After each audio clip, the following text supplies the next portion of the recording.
They were trained killers, covert agents, lone soldiers in enemy territory.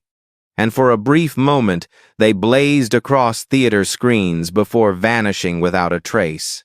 Throughout the 1,980 seconds and 1,990 seconds, a strange pattern emerged in the world of action cinema. Films centered on mercenaries, rogue operatives, and off-the-books missions would get quietly released, then yanked from theaters almost immediately. Some lasted barely a week.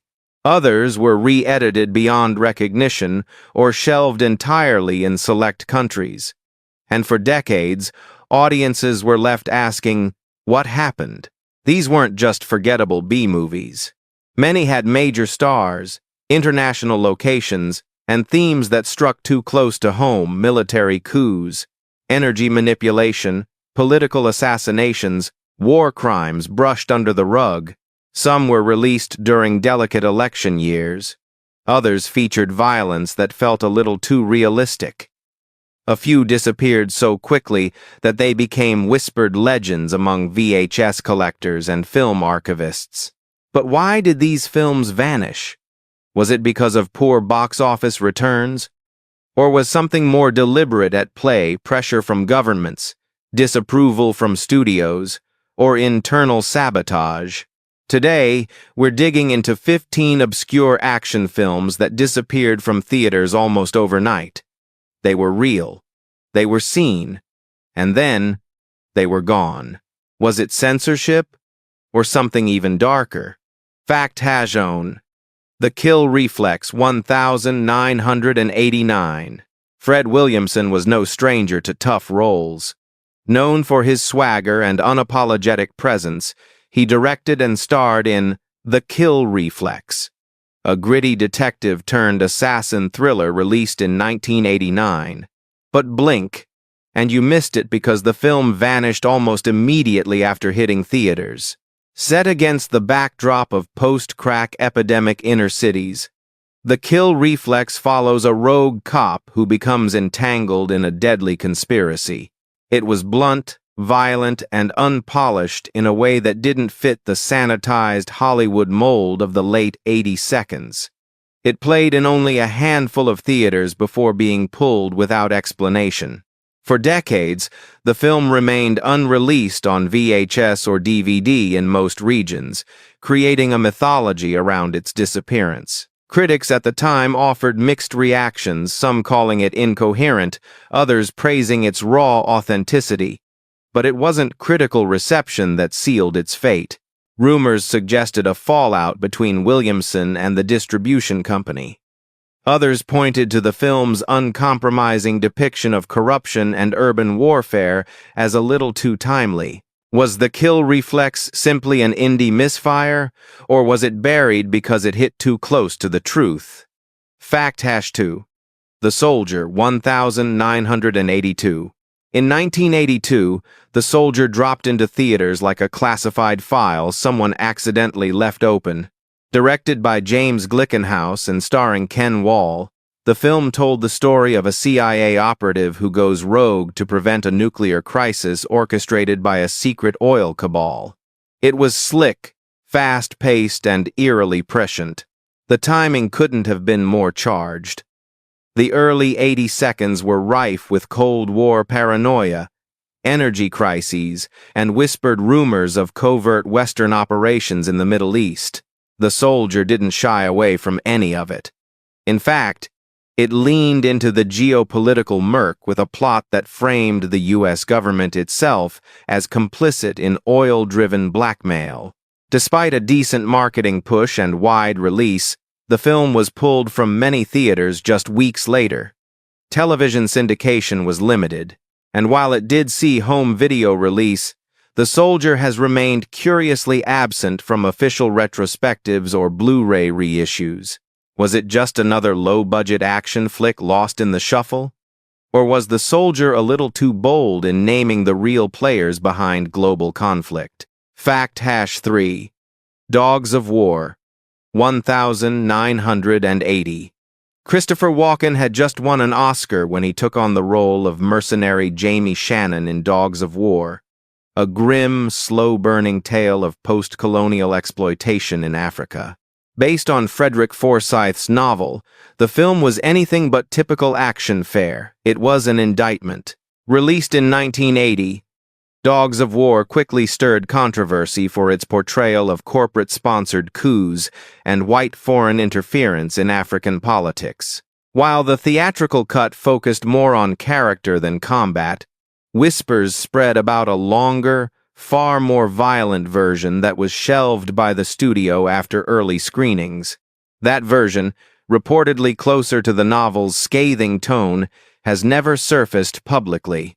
Walken's performance was unsettlingly cold, and the film's realism, complete with brutal child soldier imagery and graphic executions, made viewers uncomfortable. It wasn't censored outright, but it quietly faded.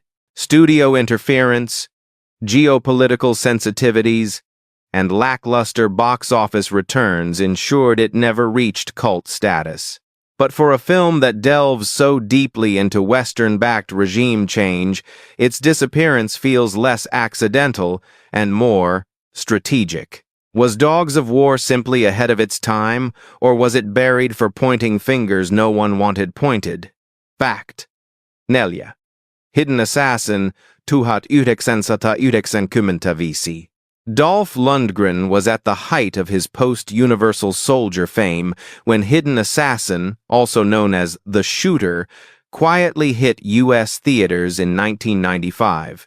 But the version American audiences saw wasn't the one originally filmed. Set in Prague, Hidden Assassin follows a U.S. Marshal investigating the killing of a Cuban ambassador, only to uncover a high-level conspiracy involving assassins, governments, and shifting Cold War allegiances. The European cut ran nearly 108 minutes. The American release? A heavily truncated 93-minute version stripped of crucial context and political nuance. Why the re-edit? According to those close to the production, the studio feared the original cut portrayed American intelligence services in an unflattering light. Dialogue was redubbed, subplots were removed, and when the film finally made its U.S. debut, it lasted barely a week in limited theaters before disappearing into video store obscurity. Today, Hidden Assassin is mostly remembered by die-hard action fans, many of whom still seek the elusive original version. Was it a simple case of market testing? Or did the film say something someone didn't want heard? Fact #5. The Last Hunter, 1980. Brutal, unrelenting, and banned in more countries than it was screened in The Last Hunter, is Italy's raw, visceral answer to Apocalypse Now. Directed by Antonio Margheriti under the pseudonym Anthony M. Dawson, the film tells the story of a U.S. soldier sent on a suicide mission deep behind enemy lines during the Vietnam War. But unlike its American counterparts, The Last Hunter doesn't romanticize warfare. It wallows in its filth. Torture, napalm, psychological breakdowns, it's all shown in excruciating detail. American distributors were initially eager, but once test audiences reacted with visible discomfort, and several Vietnam vets reportedly walked out midway through the film's U.S. release, was pulled. Rumors suggest the Department of Defense recommended the film not be widely screened, citing its demoralizing tone and irresponsible portrayal of military conduct. The result? It was never released in U.S. theaters, and for decades, it circulated only via murky bootlegs or under-the-table VHS copies. Was The Last Hunter too honest for America's post-war narrative? Or simply too raw to package as entertainment? Fact Shabakista. Siege Elif Watisarmia Wathalatha Wathamenun. Also known under its alternate title, Self-Defense. Siege is one of the most politically explosive action films you've probably never heard of. Shot in Halifax, Canada, and released in 1983, the film is set during a fictional police strike. A group of far-right vigilantes terrorizes a gay nightclub, leading to a brutal act of violence. What follows is a tightly wound standoff, as a witness is protected inside a residential apartment complex while the attackers lay siege to the building. At a glance, it's a gritty urban thriller, but beneath the surface, Siege was a daring critique of law enforcement complicity, systemic hate, and state-backed violence. The film's queerness wasn't subtext, it was explicit. And in the early 80 seconds, that was enough to make distributors nervous. Siege barely saw theatrical release in the U.S., relegated mostly to midnight screenings and festival circuits. Its home video presence was minimal. No mainstream studio ever re-released it, and for years, it was considered lost. Was Siege simply too bold for 1983, or did it expose a reality too uncomfortable to acknowledge? Fact #7. Best of the Best 3. No Turning Back 1995. The third entry in the Best of the Best franchise took a sharp detour from martial arts tournaments and into something far more dangerous: American extremism. Directed by and starring Philip Ree, Best of the Best 3 follows his character Tommy Lee as he returns to his hometown, only to confront a local militia group espousing white supremacist ideology. The film, made on a modest budget, doesn't just hint at domestic terrorism. It names it, shows it, and challenges it head-on. Released in 1995, mere months after the Oklahoma City bombing, the film's depiction of racist militias, gun culture, and small-town radicalization hit a nerve. Theatrical runs were limited. Several distributors backed away. And despite the franchise's previous popularity, this installment quietly disappeared from theaters, never gaining a wide release. Critics were split. Some praised the courage. Others called it reckless, saying it fanned flames in a dangerously unstable time. Its direct-to-video life was short-lived, and no major studio has ever reissued it in high definition. Did Best of the Best 3 fall victim to bad timing? Or did it speak too loudly about something America wasn't ready to confront? Fact #height. Eye of the Eagle, 1987. Shot in the Philippines and drenched in jungle warfare chaos, Eye of the Eagle was one of many low-budget Vietnam War exploitation films of the late 80 seconds. But this one didn't just push boundaries, it bulldozed them. Directed by Cirio H. Santiago, the film followed an elite unit gone rogue, turning their weapons on civilians and fellow soldiers.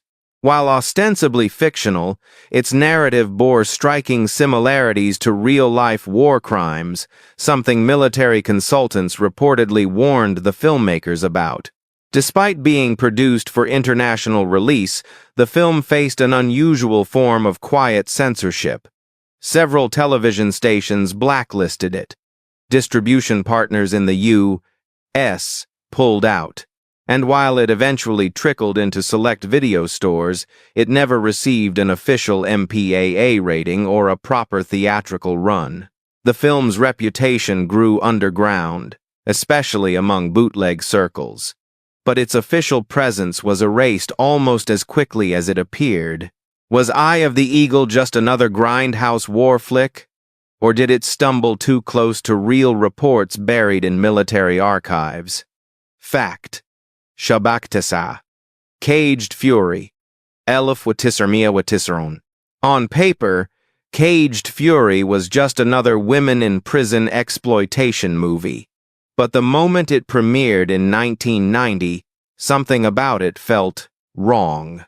The film centers on a corrupt warden running a sadistic reform facility for female inmates. But beneath the leather-clad camp and schlocky surface was an undercurrent of abuse, coercion, and disturbing realism.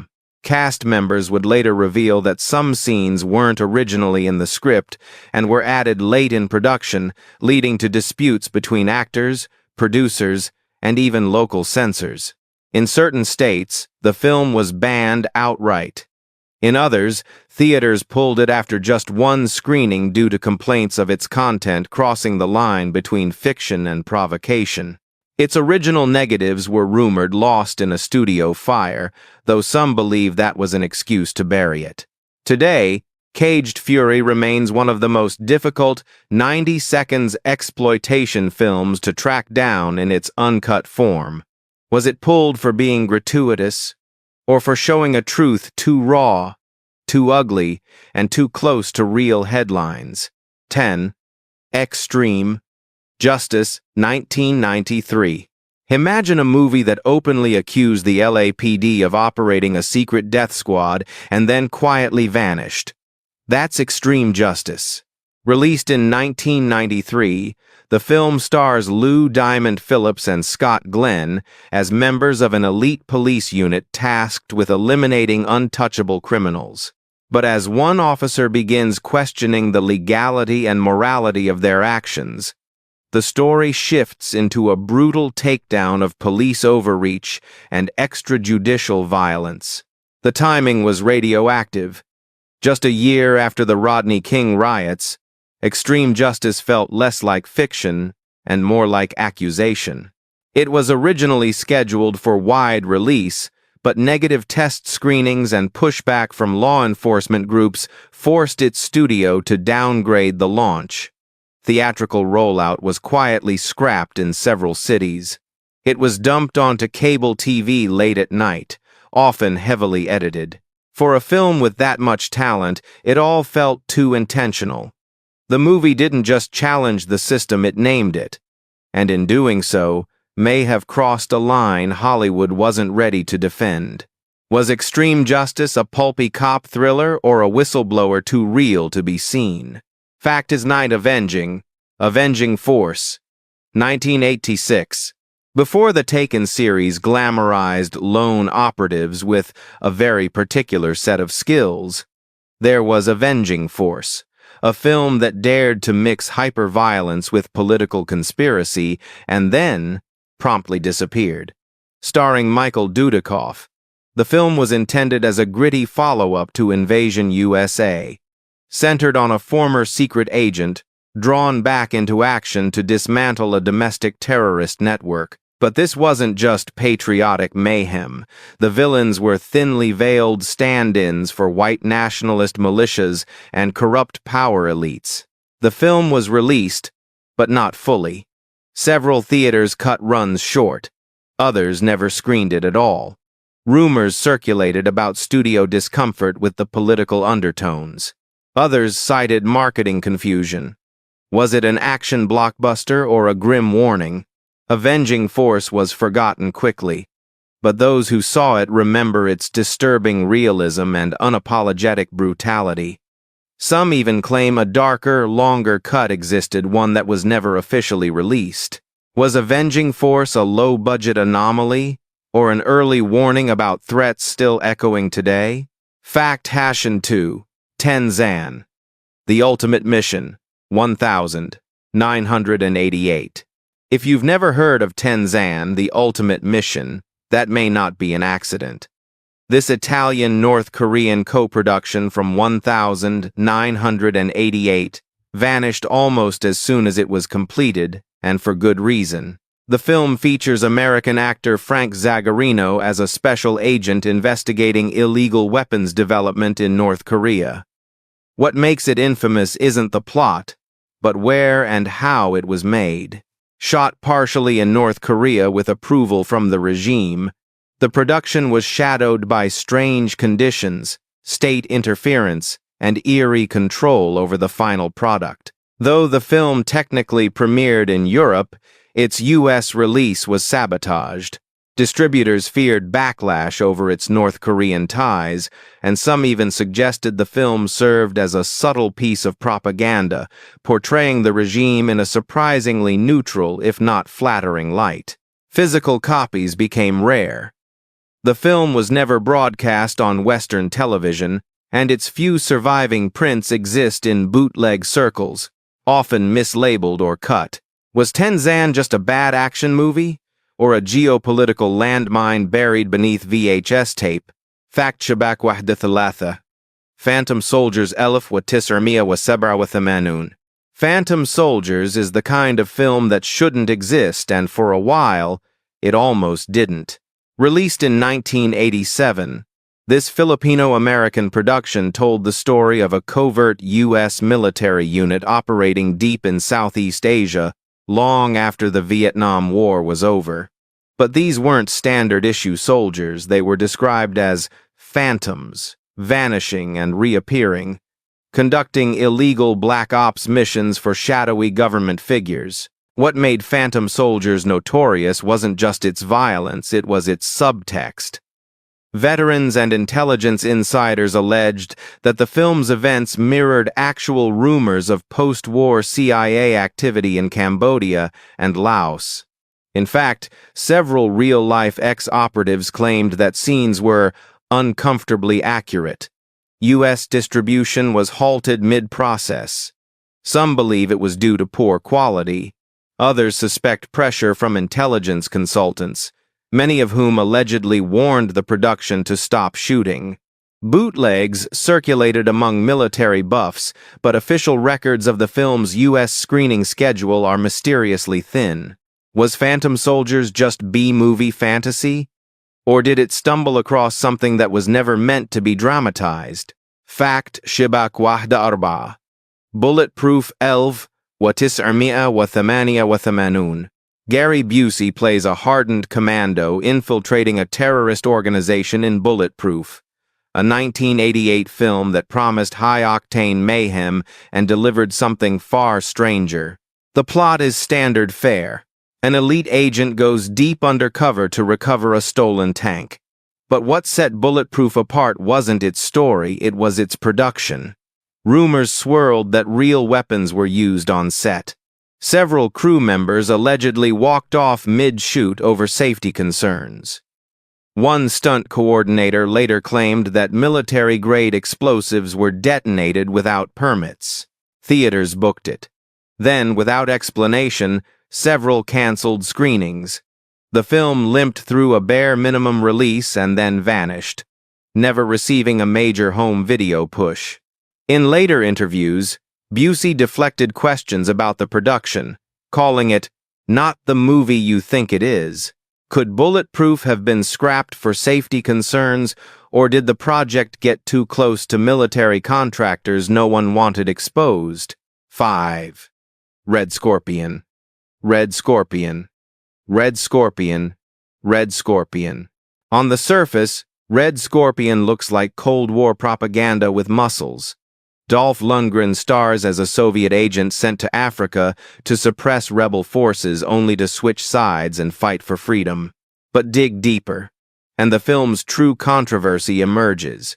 It was partially financed by supporters of South Africa's apartheid regime. Filmed in Namibia and produced with help from a right-wing think tank, Red Scorpion quickly drew condemnation. Protesters picketed outside early screenings. Civil rights groups accused the filmmakers of laundering pro-apartheid funding through Hollywood spectacle. The film's box office returns were undercut by media scrutiny and growing public outrage. Distributors quietly dropped it. Plans for a wide re-release were shelved. And while it did eventually surface on home video, Red Scorpion became a cautionary tale about political money and entertainment. Was it an unintentional propaganda piece, or proof that even action movies can serve someone else's agenda? Bonus fact: The Forgotten Unreleased. 1992. There's a film called The Forgotten, except, officially, it doesn't exist. Shot in 1992 under a pseudonymous production title, The Forgotten was allegedly financed through a shell company with ties to military contractors. The plot? A former mercenary haunted by his missions in Central America, now targeted by the very agency that once employed him. What little is known comes from leaked production notes and one surviving work print that surfaced briefly on underground forums in the early 2000s. The film reportedly contained scenes of CIA torture techniques, references to real operations like Project Phoenix, and even reenactments of missions linked to Latin American death squads. No distributor ever stepped forward. The crew was bound by NDAs. And the film's negative? Lost or perhaps destroyed. Was The Forgotten pulled because of legal disputes? Or because it blurred the line between fiction and classified truth? These weren't just action films, they were ghosts. Briefly visible, immediately buried, and rarely spoken of again. Whether pulled for political pressure, legal chaos, or simple fear, each title left behind more questions than answers. Which of these films do you think was erased on purpose? Have you ever seen one that vanished before you could watch it again? Let us know in the comments. And if you want more hidden history from cinema's shadow files, don't forget to subscribe.